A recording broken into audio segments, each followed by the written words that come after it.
Before I launch right into my sermon proper, I want to say a word or two about Matthew as a voice in our gospel text. Matthew, the editor of this particular text, often finds hyperbole to be a very effective tool in underscoring Jesus' words. And so often we hear passages like this one, where Jesus sounds distinctly un-Jesus-like. And I think it's important for us to sort of remember the many voices that brought these stories together, but also to see those woe to yous and the condemning to Hades as sort of an underscore that just says, this is serious business, listen to me. So if we can let go of some of that, what is Jesus doing? I think we might be able to be open to this text. Because let me be frank, here's an odd confession I have. Sometimes I find the gospel stories more interesting when Jesus gets angry. I mean, is that wrong? So often the church portrays Jesus as unflappable, as meek and mild, as always patient, always in control, more divine than human. But every once in a while, that human side of Jesus shows up, and we see that he can get just as frustrated as the next guy. We see a flash of human passion, and we know how much he cares. In the scriptures, we see that Jesus both loves deeply and gets righteously mad. But we never see him shrug. Jesus doesn't do apathy, which might be what's really bothering him so much this morning. This morning we're picking up where we left off last week, where Jesus sends his disciples out to teach and to preach and to heal among the people. And he takes special care to instruct them on just what to do. For there's nothing less than the kingdom of God at stake, and Jesus takes this very seriously. So seriously that he himself takes a shift and he goes into the cities of Chorazin and Bethsaida and Capernaum to bring the good news to them. And those three cities were familiar territory for Jesus. He went there often, teaching in the synagogues and healing the sick, doing what he calls deeds of power, miracles, we might say. For the better part of 3 years, he brings them his best stuff. And all they give him is a shrug. They seem uninterested in Jesus' message, and their apathy gets under his skin, and we see his frustration mount. It's not that he doesn't love them. He does. In truth, he loves them so deeply that it pains him when they turn their backs. They ask God for a sign, but the messenger never seems quite good enough. First, they reject John the Baptist because he was too severe. Living alone in the desert, unsociable, all fire and brimstone, no fun. And then they reject Jesus because he's too much fun, eating and drinking and partying with all the wrong people. What do they want? What are they looking for?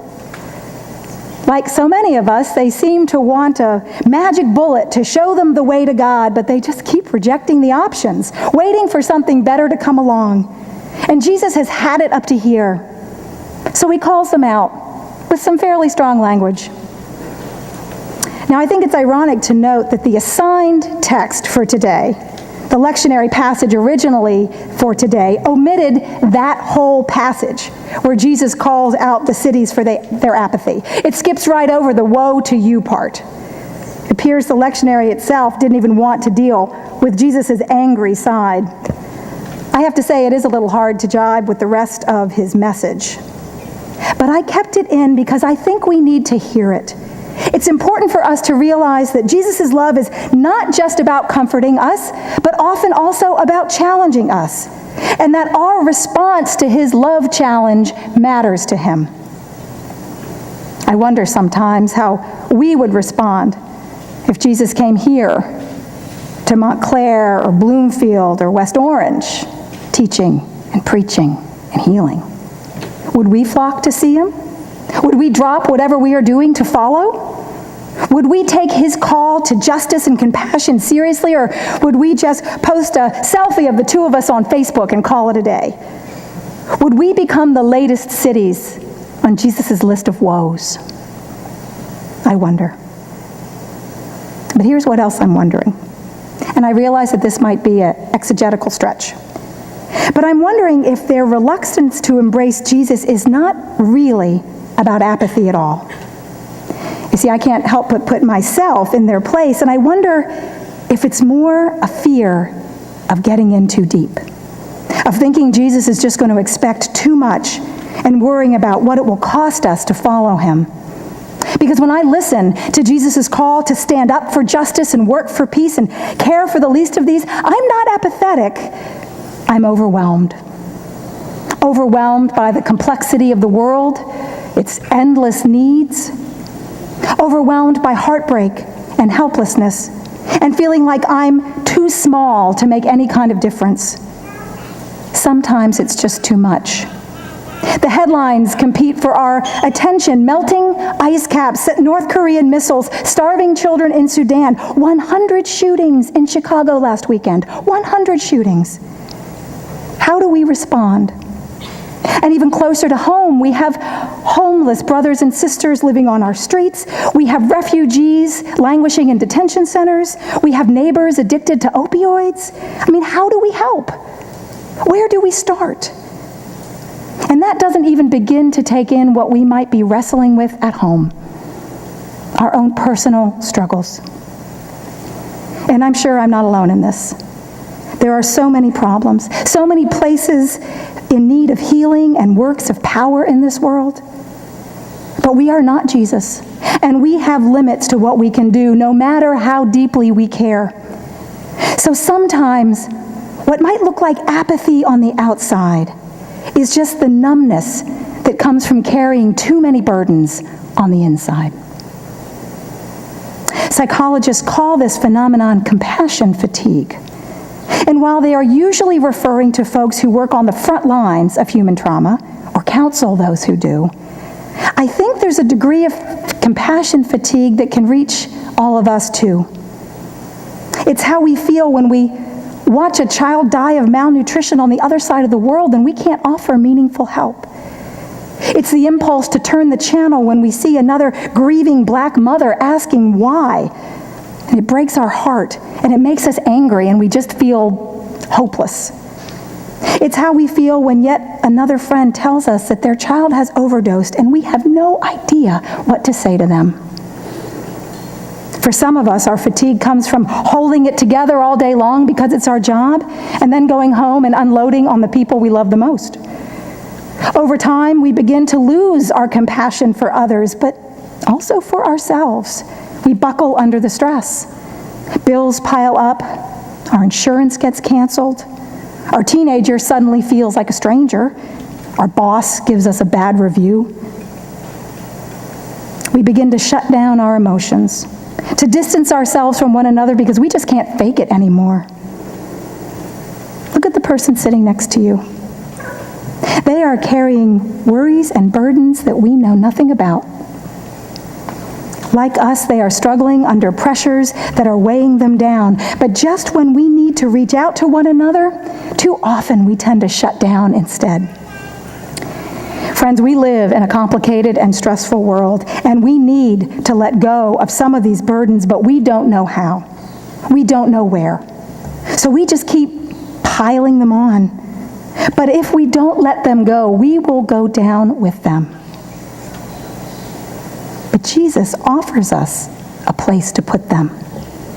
This passage that began with some righteous Jesus anger ends up with big-hearted Jesus compassion. And isn't that just like him?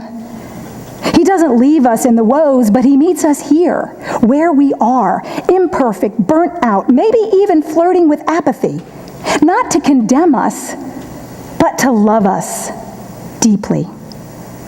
Because he shares our messy humanity, he understands what it feels like to carry too much. Because he lives on the front line of human pain, he understands compassion fatigue, and he offers us a place to lay those burdens down, to let go of the yoke of the world that is filled with expectations and rules and obligations and disappointments, to release the burden of worry and helplessness and frustration and doubt. All the stuff that gets between us and God, all the stuff that gets between us and one another. to lay it all at his feet and pick up the easy yoke he offers us. What is that easy yoke, you might ask? It's not a magic bullet to relieve our stress and solve our problems. It's much more powerful than that. It's a different way of being in the world. Jesus never denies that life is hard. He is the living proof of that. He never promises a get-out-of-pain-free card. But what he does offer is a choice of how we handle life's burdens. We can do it alone, think it's all about us and shut out the rest of the world and pretend we are okay. Or we can allow our pain to open us up to one another, to help us recognize the deep humanity that we all share, and to find Christ's heart at the center of it all. Denial of pain is what ultimately leads to apathy, to numbness. Embracing our struggles with an open heart is what can lead us to real community. And connection with God and with one another is the most powerful way to lay down our burdens. They are so much lighter when they are shared. Jesus gives himself, body and soul, to the healing and loving of others. He puts himself at risk for some major compassion fatigue. But when the world seems to be getting too heavy for him, and we see that in the scriptures all the time, he does two things. First, he steps away from the center of the stress for just a moment to connect with God and gain some inner wisdom and perspective. He heads to the mountains or the desert or out on a boat in the middle of the lake where no one can reach him so he can take a moment to breathe. He allows the world to go along without him for a little while, and it does, so that he can get back in alignment with God. He practices radical trust in the goodness of God that upholds us all. And secondly, when he returns to the world, he gathers his friends together for a meal. He surrounds himself with people he loves dearly, and he eats, and he drinks, and he laughs, and he shares, and he probably cries, and he probably rants a little bit. He remembers that he is also human and that human beings need connection. It's how we see God's face reflected back to us. When the world gets too complicated, Jesus surrounds himself with simple blessings of rest, of restoration, reflection, and relationships. And he invites us to do the same. Pastor and scholar Eugene Peterson has a wonderful translation, a contemporary translation of the last few lines of this text. He writes, "Are you tired, worn out, burnt out on religion? Come to me. Get away with me and you'll recover your life. I'll show you how to take a real rest. Walk with me and work with me and watch how I do it. Learn the unforced rhythms of grace. I won't lay anything heavy or ill-fitting on you. Keep company with me and you'll learn how to live freely and lightly." For a moment, I'd like us here to do just that. So I invite you to close your eyes and to breathe deeply. And in whatever way comes to your heart and mind, put yourself in the presence of Jesus. Just imagine him sitting right beside you.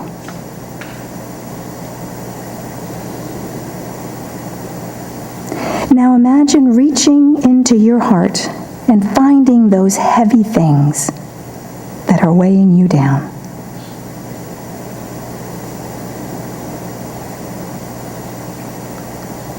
Picture them. Give words to them. Feel their weight upon your chest, their burden on your shoulders.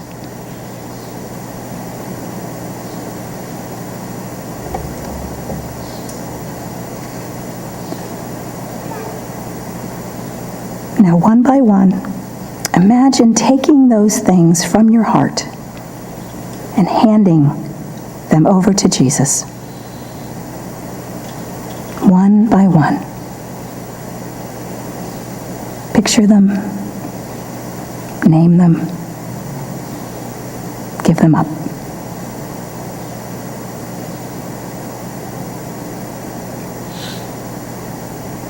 Imagine Jesus reaching for them. Imagine his arms filling with them.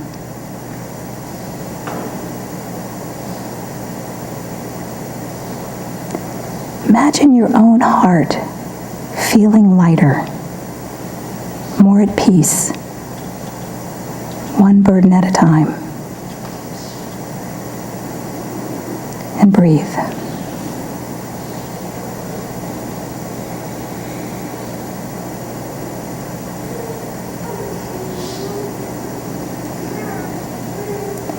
Now take a moment and just look at Jesus carrying all that you brought in here. He's not tired. He's not irritated. He is holding it all with a calm, steady, loving presence.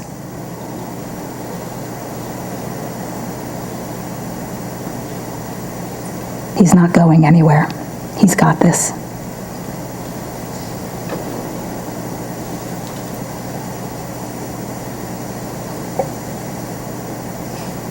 Breathe again.